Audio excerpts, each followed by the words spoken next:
Sige, sige. Sige. Sige lang. Rematch right lagi na there. board.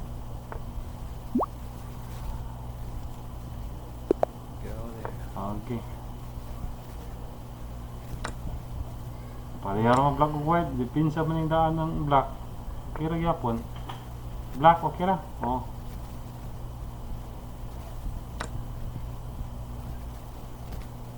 Checks. Oo ba? Mo. Advance ka one move good.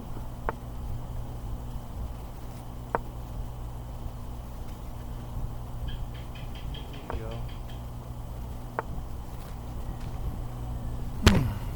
Nice moves.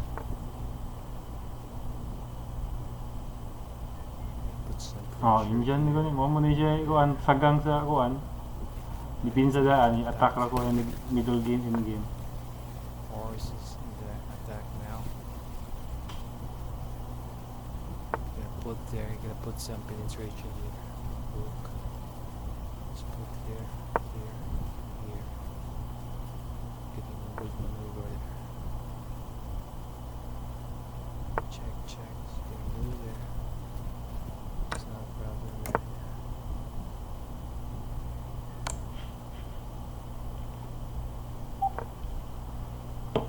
Middle game.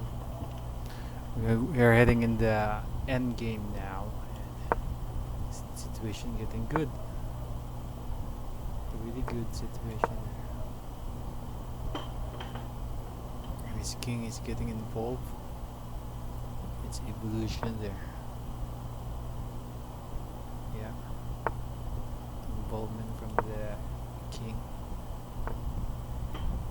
Really good. Covering the line here. He's gonna move and penetrate. Let's see if he can do it. We shall see. I'm gonna move there. I'm gonna. He's gonna move there.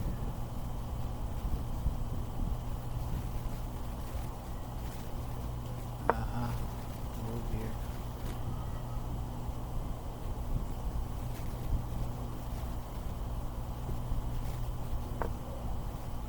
Go. More time now. Allah. Mistake. I gotta resign soon. Ours. It's half board I'm watching. Should be watching the full board.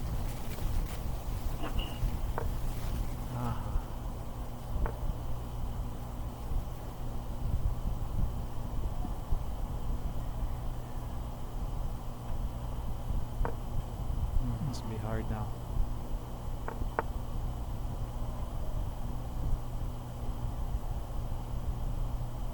Check.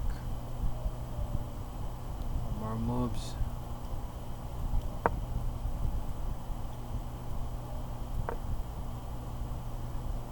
Alright. Checks one. Just gonna move, we got that there.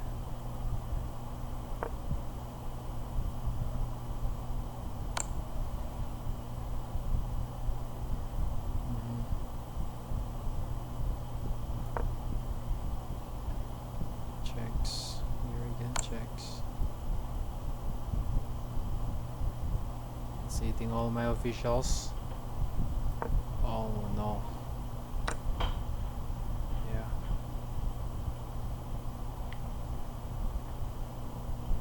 It's harvest time. Resign.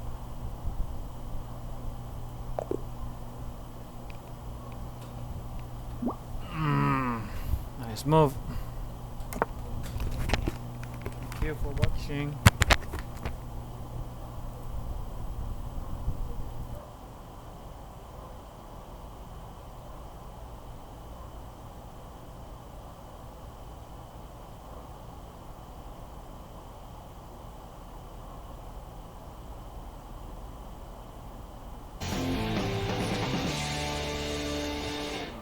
evening and welcome to Tucker Carlson Tonight. If you've been paying attention recently, and you probably have, you've likely sensed that something profound is happening to this country right now, something that could transform what America is. You can feel it happening.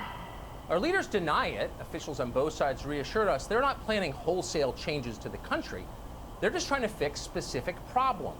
A man was brutalized by police officers in Minneapolis. Another man was shot to death in the parking lot of Wendy's. Those things were bad, they're telling us, and abuses like that are what they are fighting against. They say we need new laws, more good faith, more attention to injustice.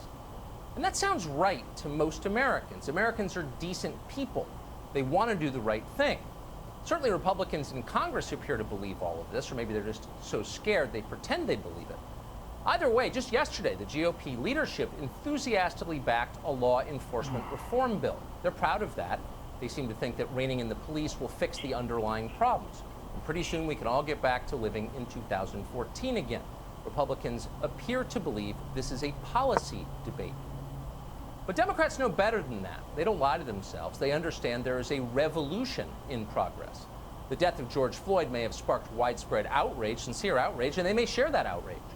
But they also know that what is happening now has very little to do with George Floyd or people like him. Like all revolutions, the point is to destroy the current system and replace it with something new. But replace it with what? That's the question the rest of us should be asking right now. We should know what's coming. We know what we have now. Our current system has been in place for hundreds of years. It's based on a very simple idea. All people are created by God with equal moral value, period. Every one of them. For that reason, and that reason alone, all Americans are treated equally under the laws of the United States. In this country, we judge you for what you do, not how you were born. That idea has been the defining principle of America since the 18th century. It's the main reason we are the fairest society in the world. It's the reason people move here. To the extent America has failed to live up to that principle of equality, we are ashamed of it. We should be. Equality is the most important thing we have. We should defend it. We should practice it. Now, for the first time in our history, we're witnessing a broad and powerful attack on the principle of equality. Daily, we are told that all people are not, in fact, created equal. Some were born with moral stain, others were not. Some Americans are guilty, some are innocent. Nothing can change this because it was all determined at birth. All we can do is respond accordingly. People in favored groups must be held to one standard. Those in disfavored groups, the morally tainted ones, must be held to another standard. The country retains one set of laws, mostly for the sake of formality, but we must apply those laws in very different ways, according to the DNA and the background of the accused. If that sounds familiar, it's because this kind of system we just described, a system based on heredity and blood guilt, has been very common in history. It was the rule in feudal Europe, for example, and in the totalitarian regimes on that continent more recently. It's still in practice in parts of the world. In North Korea, children are sent to prison camps for the sins of their ancestors. And unfortunately, we have seen it here too. You may have wondered how politicians could have justified practices as perverse as slavery and Jim Crow in a country with a constitution like ours. And the answer is simple: by arguing that not all people are created equal. Some had lesser moral value from birth. That's what they said. Those people carried the stain of sin with them. You were allowed to treat them differently based on who they were. At the time, many understood that this was a lie. Slavery persisted for hundreds of years, but there were always some in authority who considered it evil. Not evil simply because it was abusive, which of course it was, but because the existence of it violated the central principle of this country. And they were right. Where are those people now? Look around. Is anyone empowered defending absolute equality under the law? If there was ever a time to remind America that we all have equal value under God, that time is right now. But no one in charge is saying that. Our leaders are cowards when we need them to be brave. They are muddled when we need them to think clearly. It's possible they no longer even believe in equality. 40 years ago, this was a middle-class country, and as a result, America had strongly egalitarian values. Pretty much everyone used commercial airports and ate at McDonald's. Do you remember that? People talked without irony about their rights as citizens and taxpayers. You couldn't pay extra to jump to the head of the line at Disney World. The idea that someone like Jeffrey Epstein could beat a sex charge because he was rich would have shocked us then. We would have demanded an investigation into just how Jeffrey Epstein died. Why? Because Americans hated corruption. They saw corruption as an offense against equality. That was 40 years ago. Things have been moving in the opposite direction ever since. We now accept uncritically the claim that some people deserve better treatment based on how they were born, and some deserve worse. This is the most poisonous and the most destructive of all ideas. Other nations understand that. Rwanda has made it a crime to make ethnic appeals during elections, to practice identity politics, because they know very well where that leads. Yet identity politics is accelerating here. It shouldn't surprise you that most of the people pushing this poison are benefiting from it. They're using the recent chaos to codify dangerous trends already in progress, a permanently unequal society where some citizens are elevated and others are crushed. Winners and losers preordained by law. That's the country they're working toward. At the same time, and this is always the tell, they lecture you with maximum self-righteousness about how they're doing precisely the opposite of that. What they're really doing, they claim, is upholding equality under the law. No one is above the law. Nobody is above the law. No one is above the law. No one is above the law. No one's above the law. No one is above the law. That no person is above the law. Nobody should be above the law. Nobody should be above the law. No one is above the law. No one is above the law, they scold, meaning you aren't. You are not above their laws. You must obey those laws to the letter or you will face certain punishment. Others, meanwhile, get a pass or an entirely separate set of laws. Revolutionaries don't acknowledge universal standards. Increasingly, they admit this out loud. They're not pretending anymore. In California, Democrats are moving to repeal Proposition 209. 209 explicitly bans racial discrimination in hiring and education. In other words, Democrats in California are now fighting for discrimination. This is not considered strange in 2020. No one even mentions it. A couple of weeks ago, Governor Andy Beshear of Kentucky announced plans to bring universal health insurance to his state, but not for all citizens, just for people with the right skin color. Everyone else would pay, but only certain ethnic groups would benefit. Andy Beshear is still in office tonight. No one has tried to impeach him for suggesting this, because ideas like this are everywhere now. They're totally unchallenged. This is the most divisive possible way to run a country. If you wanted to make certain that your children would hate each other, you would hold them to different standards, and they certainly would. There is a reason that racial tension is rising in this country. It's by design. But race is not the only dividing line. The coronavirus lockdowns have nothing to do with race, with white or black, thank God. They're probably the only thing in America right now that doesn't. Quarantines are instead scientific. They're purely a matter of public health. That's what they told us, and we believe them. We sat passively as they destroyed our country's economy, as they indicted Americans for trying to make a living. And then the Black Lives Matter riots started, and we learned that it was all fake. The very same officials who threatened us with arrest for going outside urged their own voters to flood the streets. And they did, and no one was punished. How could this happen?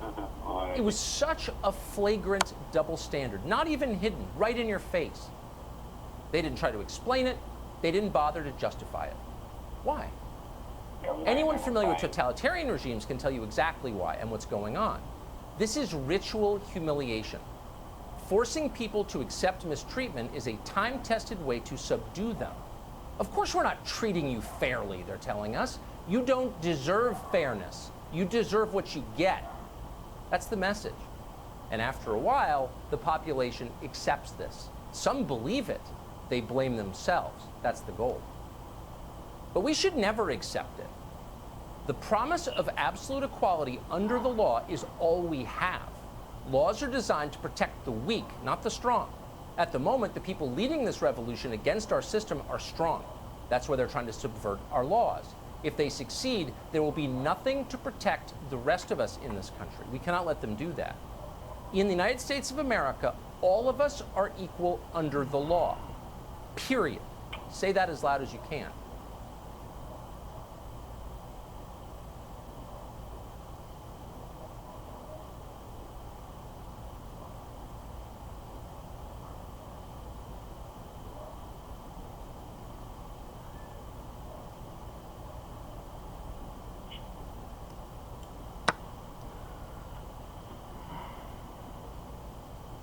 us now from the White House tonight is President Donald Trump. Mr. President, thank you so much for being with us. Thank you very much, John. Let me pick up what I was just discussing with Lindsey Graham, and that is Ferguson happened under President Obama, Vice President Joe Biden. Same with Baltimore, Cambridge, all these other incidents. They didn't have any reforms. Criminal justice reform happened with you. Historically, black colleges funded more money for a longer period of time. That was you as well. And if I look at some of the other opportunity zones, that's also. And you're always under attack, but then you came out with these reforms. Let's talk about police reforms you announced yesterday. Well, we did, and if you look at the previous administration, and frankly, many administrations, they did nothing on this, and we did criminal justice reform. We did tremendous opportunity. If you look at the opportunities we've given everybody, but the opportunity zones have been incredible. It's been one of the great things in terms of investment in areas and in terms of unemployment. It's been incredible. Before the Chinese plague came to us, the African American, if you look at the African American unemployment, Hispanic unemployment, Asian unemployment, women, everything, we had the best unemployment numbers in the history of our country. We had almost 160 million people working. Nobody's been close. And now we're doing it again. You see the numbers coming back very strongly. But you're right, the previous administration did nothing. I talked a lot. For 3 years, we did an investigation, and we've been proven right every step of the way on what Joe DeGeneres kind of shocked me the first time. He said, dirty cops, because I have a lot of family members that were in law enforcement, including my own parents in some form. And, you know, I always said the 99%. I have an FBI button on me I wear every night. I have a CIA button for the good people of intelligence. You talked about the good cops. You know, there's a report tonight in Atlanta that the department is experiencing a higher than usual number of call-outs for the upcoming shift tonight. You've heard of the term blue flu. I opened the show with, well, who are you going to call if we defund the police or eliminate the police? That seems to be getting momentum in the country. That scares me. I'd like to know your feelings on it. Well, Joe was referring, when he said dirty cops, I believe, to James Comey, and he was right about that one, and McCabe and that group. So he was referring to them, but, you know, it's a different form. It's a different uniform. And, you know, you have bad and you have great. You have cops and police and law enforcement. They're great people, and that's a vast, vast majority of them. And they do an incredible job, and they keep us all safe. And they love their country, and they don't want to make any mistakes. But they're under siege. There's no question about that. And we worked on some things very closely with law enforcement, and a lot of it you had on your show. I noticed the other night you had it on your show. And whether it's the cams, you know, the dash cam and the body cam, which is a camera, basically, very sophisticated camera, and other things. We have a lot of that in the bill, and it passed, and it's going to pass. A lot of things are happening right now, but I signed an executive order, and a lot of that is included in what the Republicans put out today. And the Democrats, all they do is complain. You know, they complain, but they've done nothing. They do nothing. They want to defund, and they want to abolish. They want to abolish police departments, and that's what's going to be. You know, with Biden, if you look, if he ever got in, you'd be abolishing police. You could just watch, because he's not going to be running anything. People around him will, and they will be abolishing police. They'll be getting rid of your Second Amendment very quickly. You will not have a Second Amendment, and many other things you won't have that you'd like to have. You know, we're watching what's unfolding in Seattle, Mr. President, the autonomous zone, Chaz, Chops, Summer of Love, as the mayor refers to it, potluck spaghetti dinners. You have offered help to every governor that needs it, every mayor that needs it. They have outright rejected it in states like New York, cities like New York, states like Illinois, cities like Chicago, and that includes Seattle, where, you know, city blocks now have been taken over. And by the way, they built their own version of a wall, interestingly enough, to keep people out. And you keep offering to help, and they keep rejecting that help. And it's really the governor and the mayor's job, but there might come a moment where you might not have an option. I assume we would know when that moment exists. Why do you think they keep Oh, rejecting kung it? warm up. Does it seem to Basta work wala in kayo Washington, duwa. D.C. and Minneapolis when Warm up they lang did mo. accept it? Because the governor of the state of Washington is weak and the mayor is weak. And what they're doing is setting a precedent that's never been set before in this country. And these Rematch people ka? that are taking over this incredible piece of real estate are obviously sige, very rematch. good at real estate, maybe Ano mo? better than I was, because they paid nothing. They just took it over, and the police are somehow told not to be there. I'm sure they'd do a good job if they were told to do a good job. I assume they're properly trained. But we would go in there if they want us in, and we will take it back very quickly. It should never be allowed to fester like it's festering right now. It's disgraceful to our country. It's a disgrace.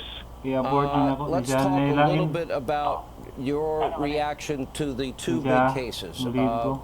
It seemed to be universal condemnation as it relates to George Floyd, and your thoughts on what were the charges that went down in Atlanta earlier today. Ikuan ko na ko. Well, the George invite. Floyd case, nothing has to be said. I watched that. I couldn't